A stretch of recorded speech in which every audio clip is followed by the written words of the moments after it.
దేవునికి మహిమ ఘనత ప్రభావములు ఈ ఉదయ కాలముందు ఆయన సన్నిధికి వచ్చిన మీ ద్వారా ప్రభువుకి మహిమ కలుగున్నట్లు ఈరోజు మనము దేవుని యొక్క వాక్యమును ధ్యానం చేద్దాం. మనకి మళ్ళా సాయంత్రం ఆన్లైన్ ప్రార్థన కూడా ఉంది కనుక ఈ ఉదయకాల ప్రార్థన మరి తొందరగా మనం ముగించుకోవడానికి సిద్ధపరచుకోవడానికి కావాల్సిన వాక్యమును ఈరోజు కొద్దిపాటిగా మనం మాట్లాడుకోవడానికి ప్రభు కృప దయచేయనుగాక. మనము బైబిల్ గ్రంథములో ఆదికాండము 2వ అధ్యాయము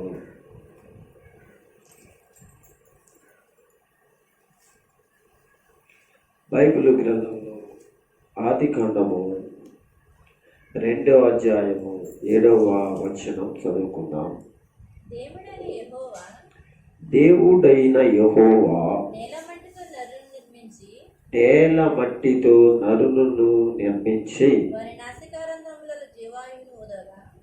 వారి నాసికారంధ్రములలో జీవాయువును ఊదగా నరుడు జీవాత్మ ఆయను.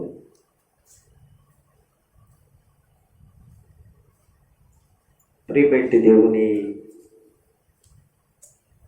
బిడ్డలరా, ఇక్కడ ఈరోజు జీవ శ్వాసలు దేవుడు ఊదినవి అని మనము గ్రహించాలి. ఇక్కడ కూర్చున్న మనమే కాకుండా భూమి మీద ఉన్న ప్రతి నరుడు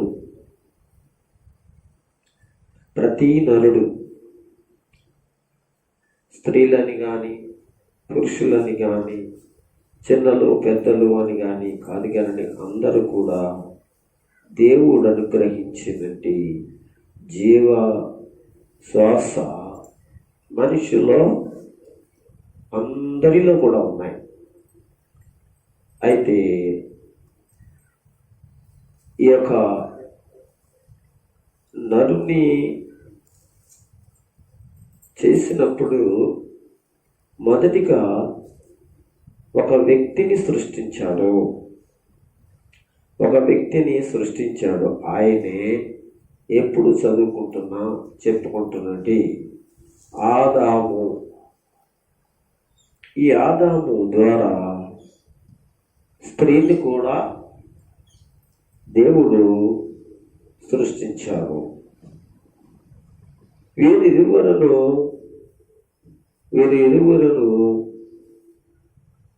దేవుడు పరదేశి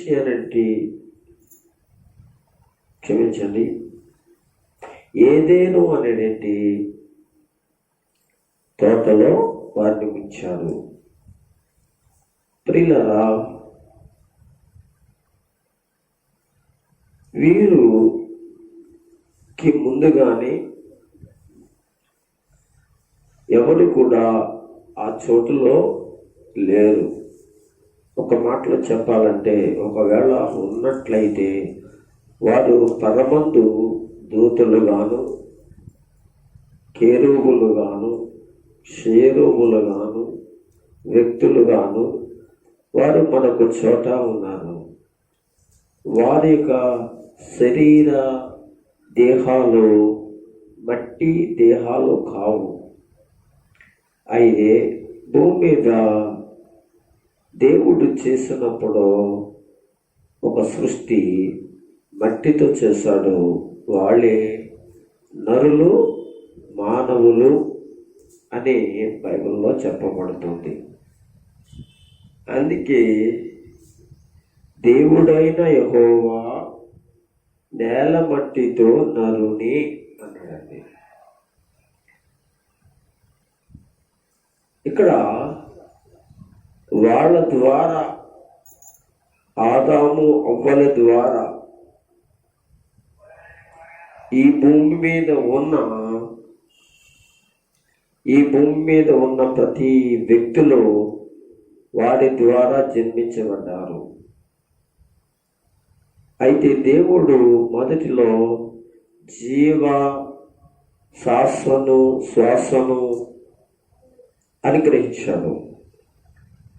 అది ఈ రోజు వరకు కూడా పుట్టుకొస్తున్న ప్రతి ఒక్కరిలో కూడా జీవ శ్వాసలు ఉన్నవి అనేటువంటి సత్యం బైబిల్లో అనేక చోట్ల రాయబడ్డాయి. వాటిని మనము ధ్యానం చేసినప్పుడు కొద్దిపాటిగా కొన్ని విషయాలు తెలుసుకుందాం. అయితే మానవుడు దేవుని చేత సృష్టించబడ్డాడు. అయితే కొంతమంది సైంటిస్టులు మానవుడు ఎలా వచ్చాడు అనంటే కోతిలోంచి వచ్చాడు అనేటువంటి చెప్తూ ఉన్న విషయాలు మనకి తెలుసు. న్యూటన్ అనేటువంటి ఒక సైంటిస్టు ఆయన ఒక బుక్ని రాసి, ఒక శాస్త్రవేత్త, ఆయన ఏదేదో కనుగొని ఒక తప్పుడు సమాచారము తన మనసులో సాతాను పుట్టించి మానవుడు వారి యొక్క సృష్టి ఎలా వచ్చింది అంటే ఒక కోతి ద్వారా, కోతి మానవుడయ్యాడు అనేటువంటి విషయాన్ని ఒక బుక్లో ఉంచి అనేక బుక్కులు లేక ప్రచురం చేయటం కొరకై భూమి మీద వ్యాప్తింపచేసి అనేక మంది చదవటం జరిగింది. అప్పటి నుంచి కొంతమంది మనిషి కోతు నుంచి వచ్చాడని నమ్ముచున్నారు. సరిగానండి, ఇప్పుడు కోతులు ఉన్నాయి. మరి ఆ కోతులు ఎప్పుడైనా మనుషులైనట్లుగా మనం ఎక్కడన్నా చూసామంటారా? సరే అండి, ఒకవేళ ఇప్పుడు మనిషికి రక్తం కావాలి అంటే మరి మనిషి కోతులోంచి వచ్చాడు కనుక కోతులను పట్టుకుని దాని రక్తం తీసుకుని మనుషులకు ఎక్కిస్తే బాగుంటారేమో కదా. మరి ఎందుకంటే మనిషి రక్తం కోతి రక్తము ఒకటే కదా. ఎందుకని మనిషి కోతులోంచి వచ్చినప్పుడు కోతులో ఉన్న రక్తం మనిషిలో ఉన్న రక్తం ఒకటే కదా. మరి అలాంటప్పుడు ఏమండి, అలాంటి పనులు ఇప్పుడు చేయట్లేదు, చేయకూడదు. అది కోతి రక్తము మనుషునికి చాలా ప్రమాదకరమైనది అనేటువంటి ఆలోచన ఉన్నప్పుడు మనిషి కోతులోంచి ఎందుకు వచ్చాడు అనే ఆలోచన కూడా తొందరగా మనుషులకు రావాలి అని అంటే ఈ యుగ సంబంధమైన దేవత లేక యుగ సంబంధమైన దేవత కొంతమంది మనోనేత్రముల గుడ్డితనము కలగజేయడం జరిగింది. అంటే మీరు దేవుని పిల్లలారా, ఏ వ్యక్తి అయితే కోతులోంచి మనిషి వచ్చాడో అన్నవాడు కొంతకాలం తర్వాత చాలా ఏడ్చాడట. నేను తప్పు చేశాను, అసలు దేవుడు సృష్టి నేను తప్పుగా రాసి కోతులోంచి మానవుడు వచ్చాడు. దేవుని సృష్టిలో, దేవుని సంకల్పంలో అనగా దేవుడు మనిషిని ఇలా చేశాడు అనే విషయం బైబిల్ ద్వారా తెలుసుకున్న కొంతకాలానికి ఆ న్యూటన్ అనేటువంటి వ్యక్తి చనిపోయే ముందు తెలుసుకొని ఏడ్చి పడ్డాడని కొన్ని బుక్కుల్లో ప్రచురాలు, వార్తల్లో ప్రచురాలు మనము తెలుసుకోగలుగుతున్నాం. సరే అండి, ఇప్పుడు మనము తెలుసుకోవాల్సిన విషయం ఏంటంటే మానవుడు నేల మట్టి నుంచి నిర్మించబడ్డాడు. అదే చెప్తున్నాడు ఇక్కడ. ఏమనంటే 7వ వచనంలో దేవుడైన యెహోవా నేల మట్టితో నరుని, ఇది ఈ న్యూటన్ అనేవాడు కోతులోంచి వచ్చాడో అని చెప్తుంటే ఈ సృష్టికర్త అయిన దేవుడు ఏమంటాడంటే దేవుడైన యెహోవా ఇలాంటి వాళ్ళందరూ ఉంటారని ముందుగానే దేవుడు రాయించి ఉంచిన విషయాలు. ఏమని ఇలాంటి వాళ్ళు ఎంతోమంది ఈ మాటలు, ఈ వాక్యము ఆయన చెప్పిన లేకపోతే చాలా మంది మాయ చేసేస్తారు. మాయగా ప్రచురాలు చేతురు. కనుక దేవుడైన యెహోవా నేల మట్టి నుంచి నరుణ్ణి నిర్మించెను అని అంటూ వాటి నాసికారంధ్రములలో జీవాయువును అన్నాడు. నాసికారంధ్రములలో జీవాయువును, వాయువు అంటే గాలి. అది కూడా మనకి ఇప్పుడు చెట్లు నుంచి వస్తున్న గాలి లాంటి గాలి కాదు, మనలో ఉన్నటి జీవవాయువు. ఈ జీవవాయువు అనేది చెట్లలోంచి వస్తూ ఉన్నట్టు లేక అలాంటి అనగా వాయువు కాదు, ఇది స్వయంగా దేవుడే ఆయన తన యొక్క జీవాయువును ఏం చేశాడు, మనుషుల్లోనికి పంపించాడు. ప్రియ దేవుని బిడ్డలైన మనము గ్రహించవలసిన విషయం, ఒక మాట చెప్పాలంటే, మనలో ఉన్నది దేవుని యొక్క ఊపిరి, దేవుని యొక్క జీవము, దేవుని యొక్క జీవాయువు మనలో ఉంది. అది కూడా ఎలాగ ప్రవేశపెట్టాడు అని అంటే నాసికారంధ్రములు అని చెప్పాడు. అంటే నాసికారంధ్రములు పెట్టాడు అంటే 2 ముక్కు రంధ్రాల ద్వారా దీనిని జీవాయువును ఏం చేశాడంటే ప్రవేశపెట్టాడు. మీరు గమనించండి, చాలా పర్యాయాలు మీకు రొంప పట్టినప్పుడు కానీ, ముక్కు దిబ్బడ చేస్తున్నప్పుడు కానీ, ముక్కు సమస్యలు వచ్చినప్పుడు మనము ఈ ప్రకృతి సంబంధమైన గాలిని పీల్చుకోవడానికి కానీ, తిరిగి పీల్చుకున్న గాలిని బయటికి వదులుతానికి కానీ ఆ రంధ్రాలలో ఒకవేళ పూడిపోయే అనుకోండి, పూడ్చబడినట్లుగా ఆ యొక్క గాలి ఆడలేదు అనుకోండి, లోపల మనిషి లోపల ఉన్నది ఒక జీవాయువు ఉన్నది, అది చాలా కంగారు పడుతుందండి. ఈ గాలిని పీల్చుకోవడం వదలటం వల్ల చాలా ప్రశాంతతగా మన నాసికారంధ్రములో ఉన్నటి ఆ జీవాయువు ప్రశాంతంగా ఉంటుందండి. అదే ఈ గాలి ఆడట్లేదు అనుకోండి, లేక పీల్చుకోలేకపోతున్నాము, అప్పుడు చాలా ఇబ్బంది పడిపోతాం.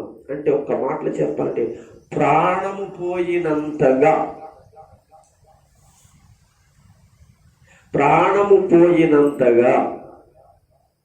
మీరు గమనించారో లేదో, ఉక్కురి బిక్కిరి అయిపోతూ ఉంటుంది, ఒళ్ళంతా చల్లబడిపోతుంది, శరీరం అంతా ఒత్తుడైపోతూ ఉంటది. ఇంకా లేదు చచ్చిపోతాను అనే స్టేజికి కూడా వచ్చేస్తారు. కొంతమంది చనిపోతారు కూడా, అంటే ఆడలేక ఉండలేక,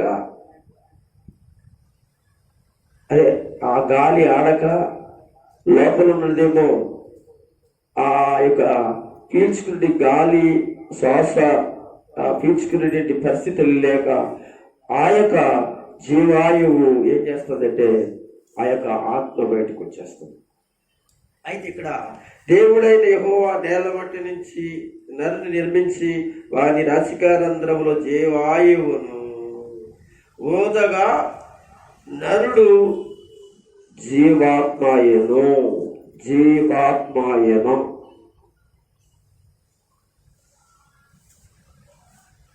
2 విషయాలు, ఒకటి జీవాత్మ, పరమాత్మ.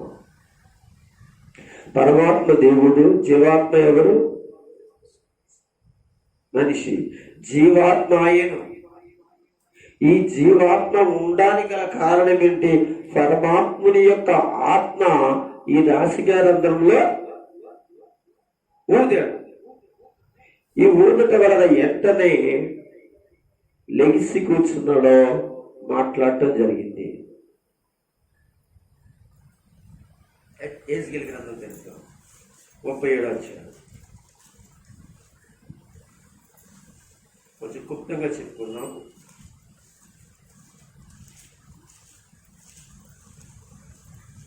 37వ అధ్యాయము 5వ వచనం చదవండి.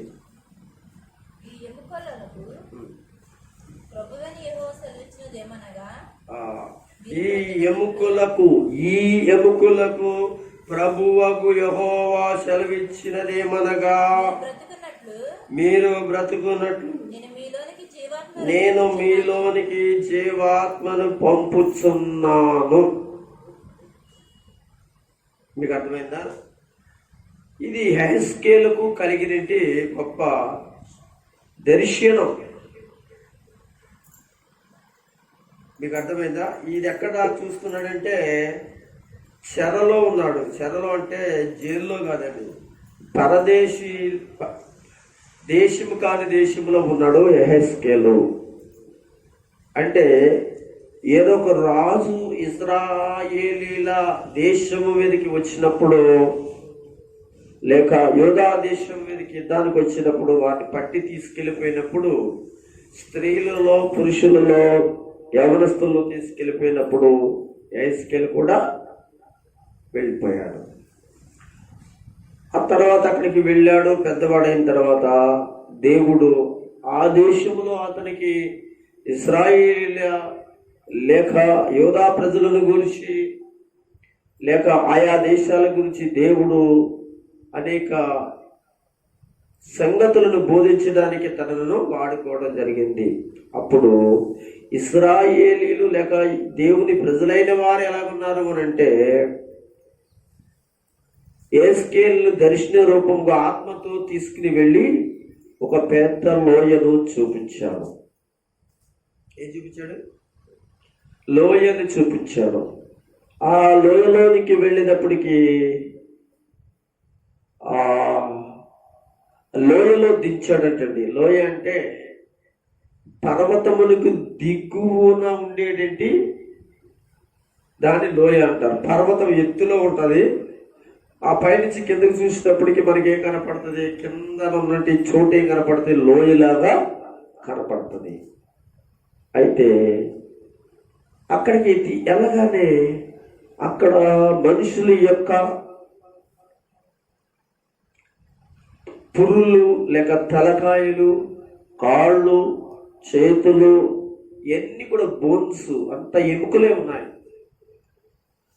అప్పుడు దేవుడు అన్నాడు కదా, యెహెజ్కేలు ఈ బ్రతుకుతాయా అని అడిగాడు. అది నీకే తెలుసు. వీటికి చర్మం వస్తుందా అని అడిగాడు. ప్రభు అది నీకే తెలుసు.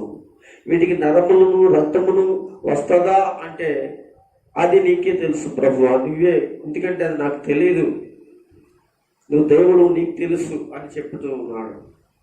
అయితే ఈ విషయం మాట్లాడుతుండగా 5వ వచనంలో ఏమని రాసింది?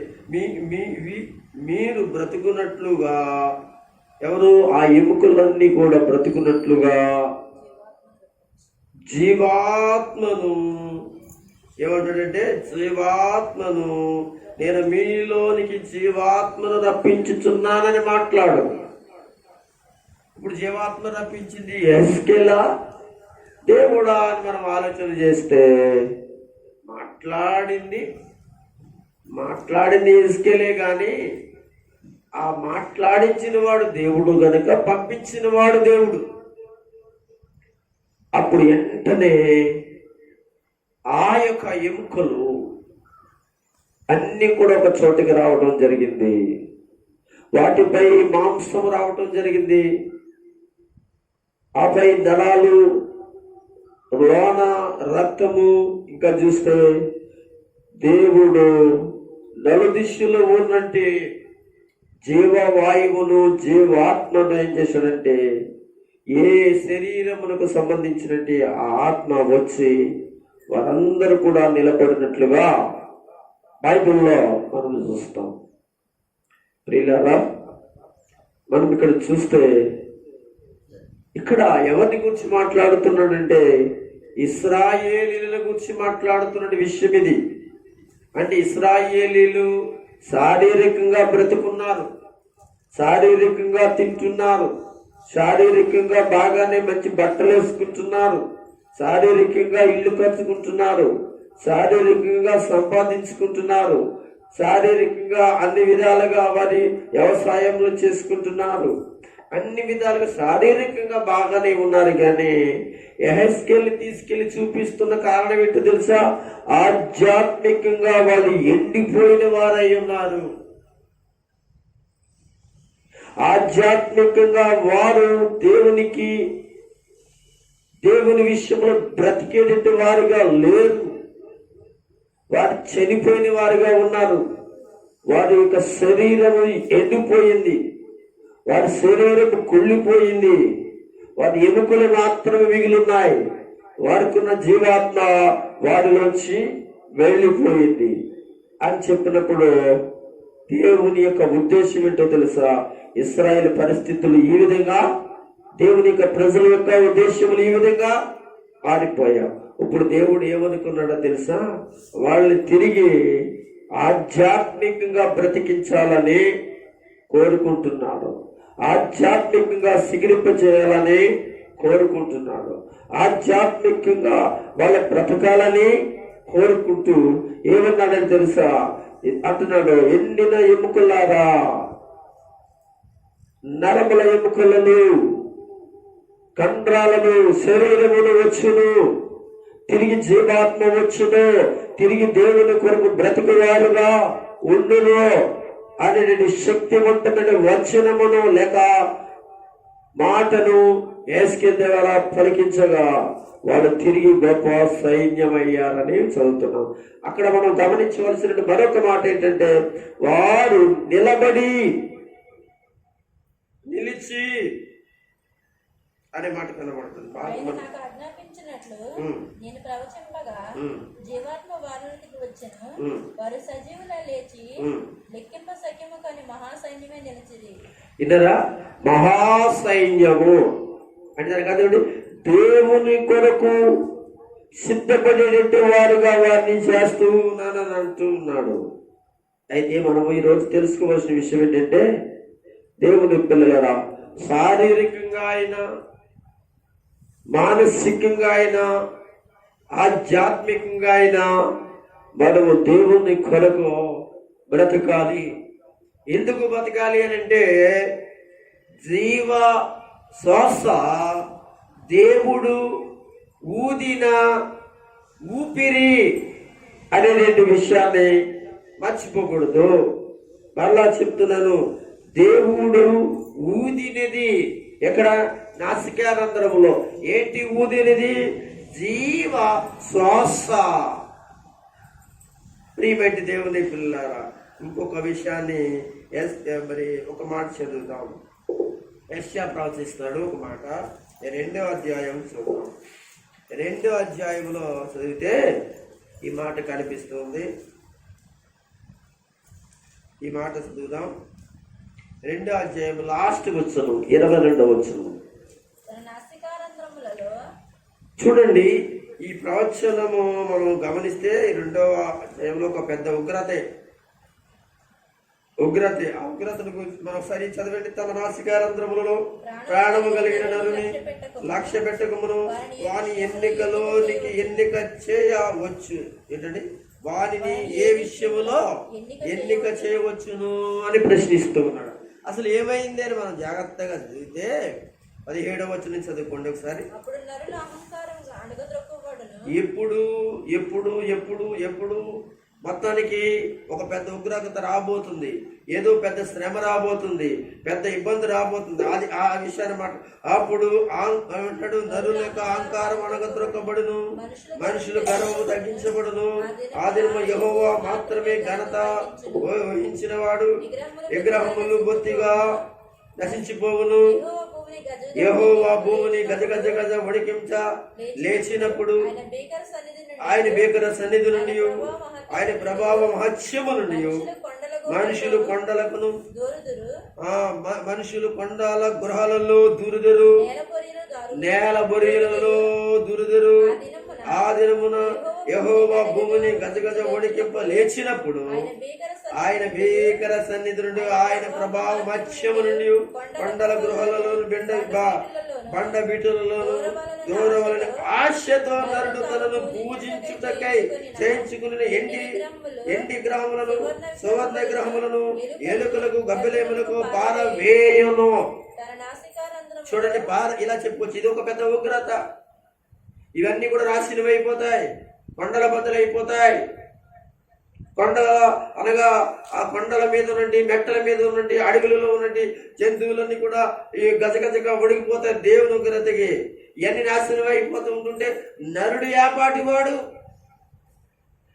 ఏ విషయంలో ఎన్నదగిన వాడు? అంతే కదా, దేవుడు మట్టితో చేశాడు. తన స్వరూపము తన యొక్క స్వరూపం చేసుకున్నాడు. పెద్ద పెద్ద ఎన్నిక కలిగిన వాడా? కాదు. ఒకవేళ తనలో ఉన్నది ఒక ఊపిరి, జీవాయువు అతను సొంతగా అని ఆలోచిస్తే అది దేవునిది. గనుక తన నసికారంధ్రములలో ప్రాణాయామం కలిగిన నరుడు లక్ష్య పెట్టుటకు ఏమన్నా గొప్పోడా? వానిని ఏ విషయంలో ఎన్నిక చేయవచ్చును? అబ్బే, అలాంటి మనుషులైన వారు, అలాంటి వ్యక్తులైన వారు ఎంత మిడిచిపడుతున్నారంటే నన్ను ఏం చేయగలరు అన్నట్టుగా ఉన్నారండి. నన్ను ఏం చేయగలడు అనగా దేవుడు అన్నట్లుగా మరికొంతమంది ఉన్నారండి. నాకు పర్వాలేదు అన్నట్లుగా మరికొంతమంది ఉన్నారండి. విచ్చలవిడితనంగా మరికొంతమంది ఉన్నారండి. ఏ ప్రాంతంలోకి వెళ్ళండి, ఏ దేశంలోకి వెళ్ళండి, ఏ చోటకి వెళ్ళండి, ఎక్కడ చూసినా నరుడు ఏమనుకుంటున్నాడంటే నాకు మించినోడు లేడనుకుంటున్నాడండి. ఎర్రవీగుతున్నారండి. ఈ రోజున మరీ ఎక్కువ అయిపోయిందండి. అస్సలు ఆలోచన లేకుండా, బైబిల్ లేకుండా, బెదురు లేకుండా ఇష్టానుసారంగా ఉంటున్నారు. వాడు అనుకుంటున్నారు నేను ఎన్నికైన వాడిని అనుకుంటున్నాడు, నేను గొప్పవాడిని అనుకుంటున్నాడు, నేను ఏదైనా సాధించగలను అనుకుంటున్నాడు, ఏదైనా చేయడానికి నా దగ్గర అనగా ఏమైనా తెలివితేటలో ఉండి నేను చేయగలను అనుకుంటున్నాడు. నిజమే కానీ నీకు తెలివితేటలు ఉండవచ్చు, ఒకవేళ దేవుడు నీకు ఇచ్చినట్టు ఘనతను బట్టి ఒకవేళ ఉండవచ్చును, నీకు వేళ ఇంతకు ముందు ఆస్తి ఐశ్వర్యములు ఉండవచ్చును, బలం ఉండవచ్చును, శక్తులు ఉండవచ్చును. కానీ ఇవన్నీ కూడా దేవుని నుంచి వచ్చినవని మానవుడు మర్చిపోతున్నాడు. వాటి విషయంలో ఏం చేసుకుంటున్నాడంటే వీటి వలన నేను అడిగేయగలను, వీటి వలన నేను అనగా బ్రతకగలను అనేటువంటి దేవుని పిల్లలారా జీవిస్తున్నాడు. ఒక మాట యేసు ప్రభువు చెప్పాడు, మనుష్యుడు రొట్టె వలన మాత్రము జీవించుడు గాని దేవుని నోట నుంచి మాట, దేవుని నుంచి వచ్చిన మాట వలన మాత్రమే వాడు బ్రతకగలడనే విషయం తెలుసుకోలేకపోతున్నాడు మానవుడు. తెలుసుకున్న మరి కొంతమంది ఏమో తెలుసు ఏంటంటే మరి అజ్ఞాన స్థితిలోనికి వెళ్ళిపోతూ ఉన్నది ప్రజలను మనం చూస్తూ ఉన్నాం. ప్రియమైన వాళ్ళ దయచేసి ఏ బాటి వాళ్ళమండి మనం ఎన్నో కీర్తన చదివితే చదవండి. ఆ కీర్తన అంతా ఒకసారి మెల్లగా చదవండి. ఒక మాట సార్ చదవండి. యెహోవా మా ప్రభువా, ఆకాశములో నీ మహిమను కనపరచువాడా, ఆకాశములో నీ మహిమను కనపరచువాడా, భూమి అందంతట నీ నామం ఎంత ప్రభావము గలది, భూమి అందంతట నీ మహిమ ప్రభావం ఎంత ప్రభావమైనది, శత్రువులను పగ తీర్చుకున్నకు మాన్పివేయుటకు నీ విరోధులను బట్టి బాలుల యొక్క చంటి పిల్లల యొక్క స్తుతుల మూలమున ఒక దుర్గమును స్థాపించి చూడండి, నీ చేతి పనులైన దేవుని చేతి పనులైన ఈ సృష్టి అంతా దేవుని చేతి పనులండి. అలాంటి చేతి పనులైనటి అన్ని కూడా ఏం చేస్తున్నాయి? యెషయా గ్రంథంలో గడగడ గడగడ ఉడికిపోతున్నాయి, పారిపోతున్నాయి, జడిసిపోతున్నాయి. గనుక చంద్ర నక్షత్రములు చూడగా చూస్తారా ఏ పాటి వాడు? ఎన్నిక కలిగిన వాడా? అయితే అనుకుంటున్నాడని ఎన్నిక కలిగిన వాడు నేను ఉన్నత స్థానంలో ఉన్నాను అనుకుంటున్నాడు, నేను ఏదైనా చేయగలను అనుకుంటున్నాడు. ఏమంటే ఈ రోజుకి మట్టికి నువ్వు బ్రతుకున్నామంటే బ్రతుకున్నానని చెప్పుకోవడానికి మాత్రమే ఉంది, కానీ తర్వాత ఏమవుతుందో మన పరిస్థితి ఎరుగలేని స్థితిలో ఉన్నట్టు మానవుడా, మనుషుడా, ఎన్నిసార్లు నీ దేవుడు నీతో మాట్లాడాలి? ఎన్నిసార్లు దేవుడు నిన్ను అనగా పలకరించి, నానా నువ్వు ఎలా ఉంటున్నావో దయచేసి తిరిగి అనగా నేను చెప్పిన మాట వినరా అంటూ ఆయన బోధిస్తున్న బోధలకు లోబడుతున్నావు. ఆలోచన చేయండి అంటున్నాడు ఇక్కడ. ఏ పాటి వాడు నీవు నరపుత్రుడిని దర్శించుటకు వాడు ఈ నరులను దర్శించడానికి వాడే పెద్ద గొప్పోడా? దేవుని కంటే వాడిని ఏమంటే మనమే దేవుని దగ్గరికి వెళ్ళాలండి, మనమే దేవుని దగ్గరికి వెళ్ళాలండి. అవును, మనకేమున్నాయండి అవసరతలు? దేవుడికి ఏ అవసరత ఉందని? కాలు బాధ వచ్చిందంటే ఆయన దగ్గరికి మనం వెళ్ళాలి కదా. కాలు బాధ వస్తే డాక్టర్ వస్తాడా, మనం వెళ్తామా? తలకే బాధ వస్తే మన డాక్టర్ దగ్గరికి మనం వెళ్తామా లేదా? ఏమైనా ఒక అధికారి దగ్గరికి అయినా అవసరం ఉందంటే అతను వస్తాడా మన దగ్గరికి, మనం వెళ్తామా? ఇంకా ఏ విషయాలకైనా మనుషుడు వెళుతూ ఉన్నాడు. కానీ అనగా నరుడైతే దేవుని దగ్గరికి రావడానికి ఈ అధికారం ఇచ్చినవాడు, లేకపోతే అనగా డాక్టర్ని ఇచ్చినవాడు దేవుడే. ఈ లోకంలో ప్రతిదీ ఇచ్చినవాడు దేవుడే. ఇచ్చి వాళ్ళ దగ్గరికి వెళ్ళి బాగు చేసుకోమను, ఆయన దగ్గరికి వెళ్ళి అనగా ఆ యొక్క నీ పని అనగా సరిపెట్టుకుని అనగా సరి చేసుకోమని చెప్పేసి దేవుడు అధికారులు ఇచ్చి, డాక్టర్లు ఇచ్చి, అంతా ఇచ్చి సృష్టిలో ప్రతిదాన్ని ఇస్తే అక్కడికి వెళ్ళడానికి మనిషి అయితే అనగా ఇష్టపడుతున్నాడు. కానీ ఎంత ఇచ్చిన యేసు క్రీస్తు ప్రభు దగ్గరికి రావడానికి మాత్రం ఎంత సంకోచిస్తున్నాడో, ఎంత ఆలోచిస్తున్నాడో, ఎంత దూరంగా ఉంటున్నాడో. దేవుని పిల్లలమైన మనం గమనించవలసిన శ్రేష్టమైన విషయం తెలుసా? నువ్వు ఏ పార్టీ వాడు అనుకుంటున్నావు? ఆయనే రావాలా, ఆయనే చేయాలా? నువ్వేం చేయవు. నీ చేతులు ముడుచుకుంటావు, నువ్వు నోరును ముడుచుకుంటావు, నువ్వు కళ్ళెట్టి నిద్రపోతావు. అనగా ఏదైనా చేస్తే సంఘం చేయాలి, ఏదైనా చేస్తే పాస్టర్ గారు చేయాలి. నేనైతే కామ్గా ఉంటాను, నాకేం అవసరం లేదు. అయ్యా నా గురించి ప్రార్థన చేయండి. ఎవరు గ్యారంటీ సిమోన్ చెప్పినట్టుగా ఇదేమి నా మీదకి రాకుండా తప్పిపోయినట్లుగా నా గురించి వేడుకోమని. ఏంటండి ఇది? ఇలా ఉందండి ఈ రోజున. మనిషి దగ్గరికి అయితే వెళ్ళిపోతావు ఏమండి, ఎంత నీరసంగా వెళ్ళిపోతావు. అది 10 మంది మనుషులను తీసుకుని వెళ్ళిపోతావు. అది దేవుని దగ్గరికి రావడానికి అయితే నాకు ఎవరు లేరని చెప్తావు కదా. బాగు చేసే దేవుని దగ్గరికి ఏమో ఈ వంకలు చెప్తావు. ప్రతి ఒక్కరు ప్రతి చోట అలాగే ఉందండి. ఏమండి అసలు అక్కడ అవుద్దో లేదో తెలియదు. కానీ అక్కడికైతే అనగా ఎవరు రాకపోయినా వెళ్ళడానికి సాహసించడానికి ఏమైనా నీకు పురమాయింపులు ఉంటాయి. ఆలోచించండి. దేవుని వాక్యం చెప్తుంది. దేవుని బిడ్డ చూడండి ఎంత భయంకర. నువ్వు ఏపాటి వాడు అని దేవుని దగ్గరికి రావాలి. అయినా చదవండి. దర్శించుటకు నీవు నరపుత్రుని దర్శించుటకు వాడు ఏ పాటి వాడు? అవును కదా. దేవుని కంటే వాడిని కొంచెం తక్కువగానిగా చేసి ఏదో కొంచెం తక్కువగానిగా చేసావు అంతే. మహిమా ప్రభావంతో మనకి కిరీటం ధరింపజేసి ఉన్నావు. నీ చేతి పనుల మీద మనకి అధికారం ఇచ్చి అబ్బా ఇదంతా కూడా ఆదాంగా అమ్మమ్మ గారికి ఇచ్చినట్టు మాటలండి. ఇవన్నీ కూడా ఎందుకంటే ఎడ్లన్నింటిని, అడవి మృగములను, ఆకాశ పక్షులను, సముద్ర మత్స్యములను, సముద్ర మార్గమును సంచరించి వాటన్నింటిని వాని పాదముల క్రింద నీవు ఉంచి ఉన్నావు.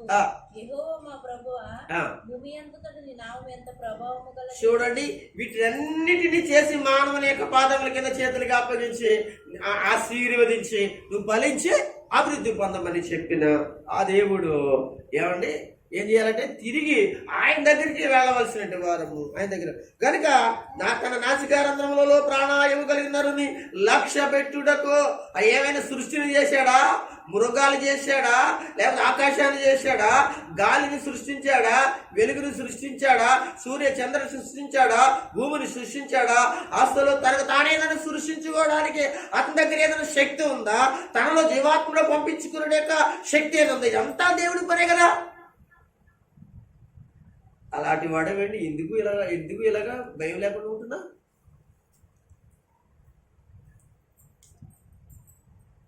సాతాను మోసం చేస్తున్నాడు. పర్వాలేదులే, నీకుండేది నీకుంది, నువ్వు బ్రతికేది బాగా ఉంది, నీకు ఆయుష్ అది ఉంది, ఇది ఉంది. సాతాను యొక్క ఆలోచనలు పరిస్థితులు ఏం చేస్తుందంటే మనుషుల్ని ఇంకా భ్రమ పెట్టి అనగా దేవుల్లో ఉన్న వాళ్ళని మనీ ఎక్కువగా ఏం చేస్తుందో తెలుసా? లోకములకు లాక్కెళ్ళిపోవడానికి చేస్తుంది. ఏ విషయంలో ఎన్నిక చేయవచ్చునో. ఎన్నిక లేనివాడు సరే కానండి. ఇంకొక మాట చదువుకుందాం.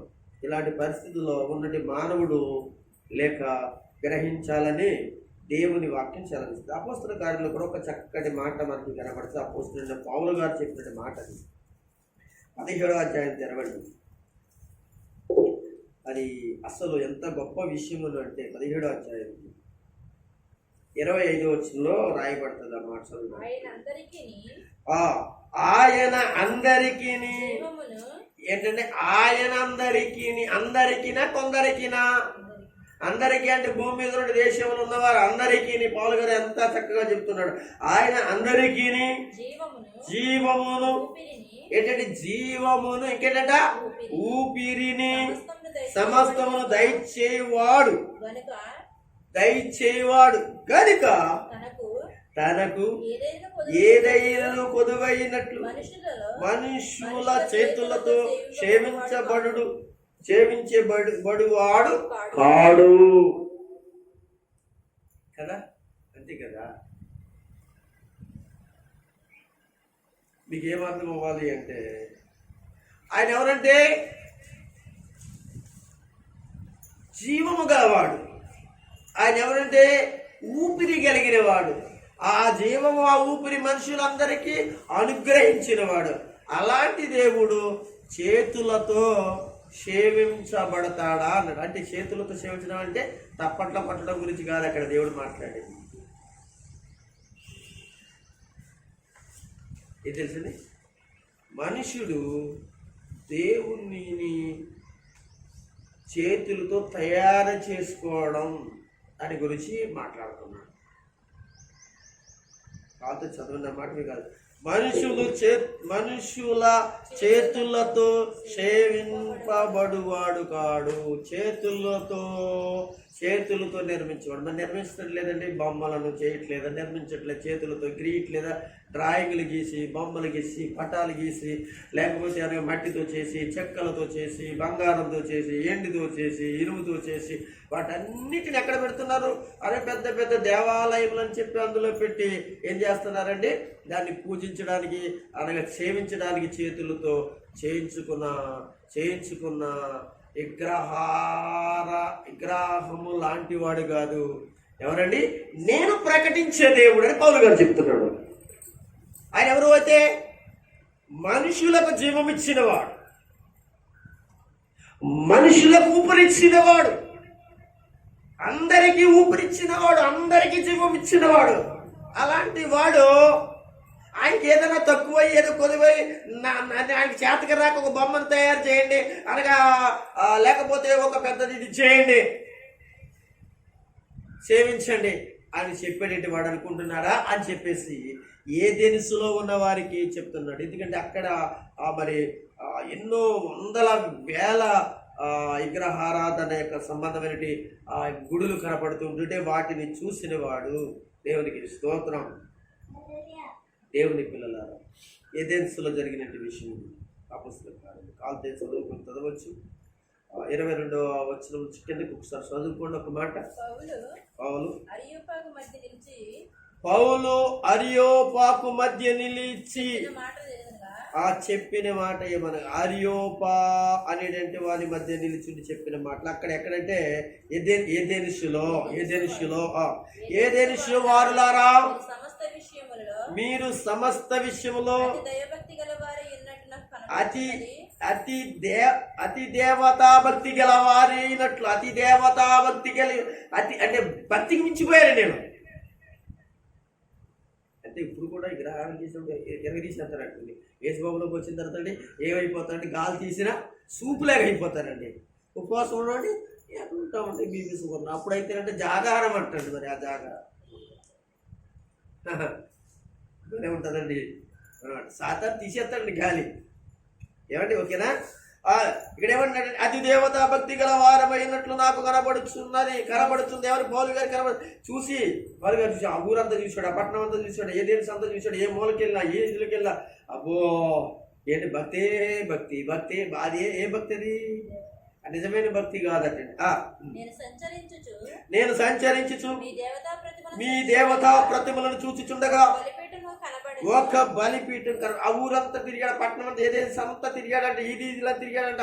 అబ్బాయి మరి ఎంత ఓపిక తిరిగాడు మహానుభావుడు పౌలు గారండి.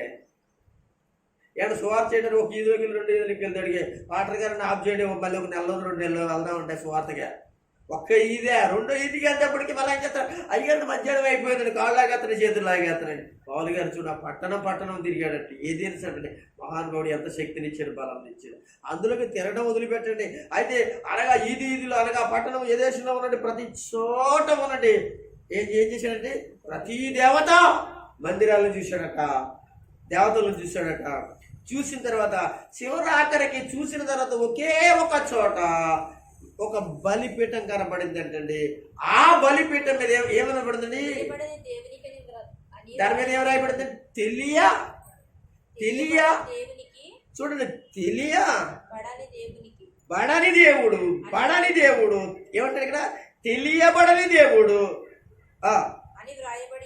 అని రాయబడి ఉన్నది. దేవునికి స్తోత్రం. ఒకసారి గట్టిగా చెప్పండి. ఎంత భయం కలిగిన వాళ్ళు అంటే ఏ తెలిసిన వాళ్ళ మొత్తం భూమి మీద ఉన్న అందరినీ పెట్టేసుకున్నారండి. దేవతలు అందరినీ పెట్టేసుకున్నారు, దేవుడిని అందరినీ పెట్టేసుకున్నారు. ఆ ఊర్లో పెట్టేసుకుని శివరాత్రికి ఒక డిసైడ్కి వచ్చాడు, కూర్చున్నారు. అది కాదు కానీ ఇంతమందిని పెట్టేసుకున్నాం. ఒకవేళ ఎక్కడైనా ఎప్పుడైనా ఏదైనా పొరపాటు చేసిన పరిస్థితి, ఒకవేళ ఏ దేవుడైనా మర్చిపోయి మనం ఒకవేళ ఆ దేవుడి గుడి కట్టించకపోతే ఆ దేవుడు మన మీద కోపించుకుంటాడేమో, మన దేశం మీదకి వచ్చేస్తాడేమో, మన పట్టణం మీదకి వచ్చేస్తాడేమో, మన పట్టణం మీద ఒకరు ఇందుకో ఇదంతా మనకి ఎందుకని చాలా తిరుగుతేటనే చేశారంటే ఆవిడ పెద్ద బలిపీఠం కలగా పెద్ద ప్లాట్ఫామ్ లా కట్టేసి దాని మీద ఒక ముద్ర వేసేసారండి. యాక్టివ్ వదిలిపోతాడు కూడా అని మాకు తెలియబడని అనేది దేవుడు అని రాశారు. దేవునికి స్తోత్రం. హల్లెలూయా.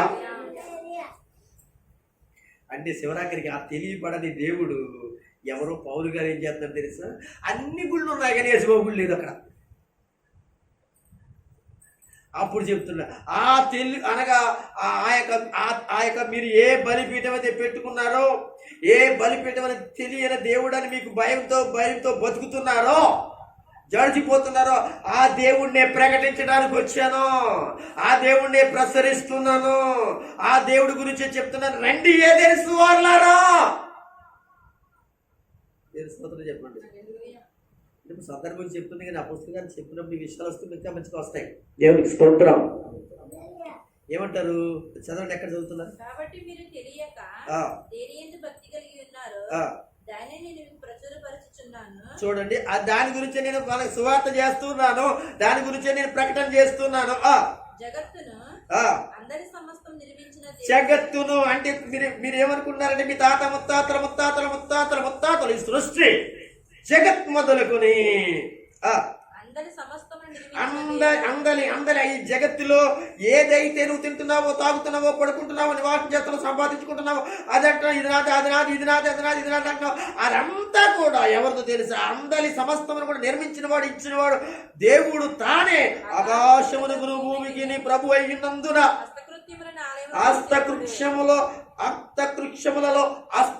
హస్తముతో చేయబడిన ఆలయములలో నివసింపడు.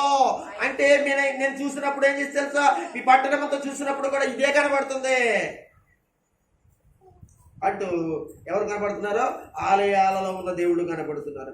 కాదు ఈ దేవుడు అన్నాడు. అప్పుడు చెప్తున్నాడు అసలు విషయం. ఆయన అందరికీ జీవమును ఊపిరిని సమస్తమును దయచేయవాడును కనుక తనకి ఏదైనా పొదువైనట్లుగా మనుషుల చేత అదిగో కట్టించుకుని అనగా తయారు చేసుకుని అనగా అందులో అనగా గుళ్ళలో పెట్టుకుని బొమ్మ లాంటి వాడు కాదు అనేటంటే వాడు కాడు అని చెప్పేసి ఏం చెప్పాడు, చక్కటి మాట చెప్పాడు.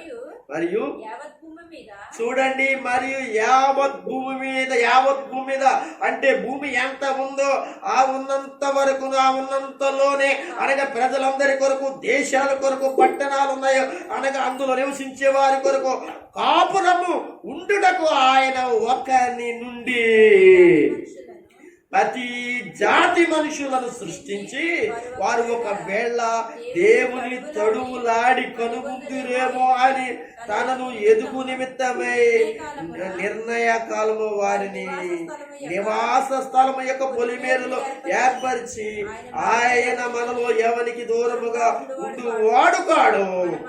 మనం ఆయన ఎందుకు బ్రతుకుచున్నాము, చలించుచున్నాము, ఉనికిలో ఉన్నాము, అట్టివలే మనం ఆయన సంతానమై ఉన్నామని మీ కవీశ్వరులలో, మీ దగ్గర దేవాలయంలో ఉన్న వాళ్ళ యొక్క శాస్త్రాలలో, మీ దగ్గర అనగా పూజారులు అనే వారి దగ్గర, లేకపోతే అనగా గ్రంథాలన్న వారిలో ఇవన్నీ విషయాలు రాయించి ఉంచాడు.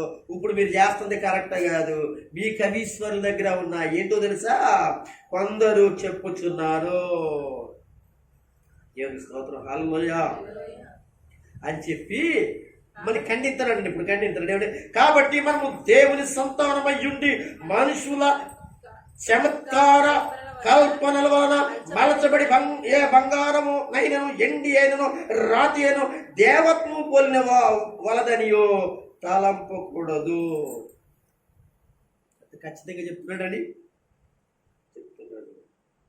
అంటూ ఆ అజ్ఞాన కాలములో, ఆ అజ్ఞాన కాలము దేవుడు చూచి చూడనట్లుగా ఉండెను. ఇప్పుడైతే అంతటను అందరూ మారు మనసు పొందవలని మనుషులకు ఆజ్ఞాపించుచున్నాడు. అందుకే నేను వచ్చాను. ఎందుకనగా తాను నియమించిన మనుషుని చేత నీతి ననుసరించి భూలోకమునకు తీర్పు తీర్చబోయిడి ఒక దినము నిర్ణయించి ఉన్నాడు. మృతులలో నుండి ఆయన లేపినందున దీన్ని నమ్ముటకు అందరికీ ఆధారము కలగజేసి ఉన్నాడు. దేవునికి స్తోత్రం. మీకు ఒక మాట చెప్పనా, నేను చెప్తున్నాను. యెరూషలేములో బెత్లెహేములో ఆయన పుట్టాడు, ఆయన సువార్త చేశాడు. ఆయన యెరూషలేములో సిలువ వేశారు, ఆయన సమాధి చేశారు. ఆయన సమాధి చేసిన తర్వాత ఏం జరిగిందో తెలుసా, 3వ రోజున లేచాడు, ఆయన పునరుద్ధానుడు. ఇదే నమ్మకము. దేవునికి స్తోత్రం. అదే అంటే మృతులలో నుండి ఆయన లేపినందున దీనిని నమ్ముటకు అందరికీ ఆధారము కలగజేస్తున్నాడు. దీనికి ఆధారం ఏంటంటారా? దీనికి నమ్మకం ఏదంటారా? ఒకసారి మీరు వెళ్ళి తనిఖీ చేసుకోండి. ఒక ఆయన లేచాడు, ఒక ఆయన బ్రతికాడు. ఆయనే మీకు జీవమును శ్వాసను ప్రాణాన్ని దేవుడు మిమ్మల్ని నిర్మించిన వాడు. దానికి అట్టి దేవుడు నీకు ఊపిరిచ్చిన దేవుడు. అతన్ని నమ్మండి అని చెప్పేసి ఏదెన్స్లో గొప్ప ఉజ్జీవాన్ని తీసుకొచ్చినట్టు పాలు గారిని చూస్తున్నాం. ప్రియులారా, అలాంటి దేవుని మనం నమ్ముదాం, అలాంటి దేవుని మనం సేవిస్తున్నాం కనుక అలాంటి దేవుని మనము అనేక మందికి పరిచయం చేద్దాం. అలాంటి ప్రభుని అనేక మంది దగ్గరికి ఈ మాట తీసుకువెళ్ళి ప్రకటించి వాళ్ళని ప్రభుత్వం నడిపిద్దాం. జీవమును, ఊపిరిని, అనగా శ్వాసను నీ యొక్క జీవితంలో ఈరోజు ఉందంటే అది దేవుడు ఇచ్చింది. అదే మన ప్రభు యేసుక్రీస్తు అని చెప్దాం. ప్రభు రాకడ కొరకు వాళ్ళందరినీ సిద్ధపడదాం. దేవుడి మాటలు మనందరి పిడికిలో ప్రభు దీవించి ఆశీర్వదించు గాక. అందరూ మోకరించండి, ప్రార్థన చేసుకుందాం.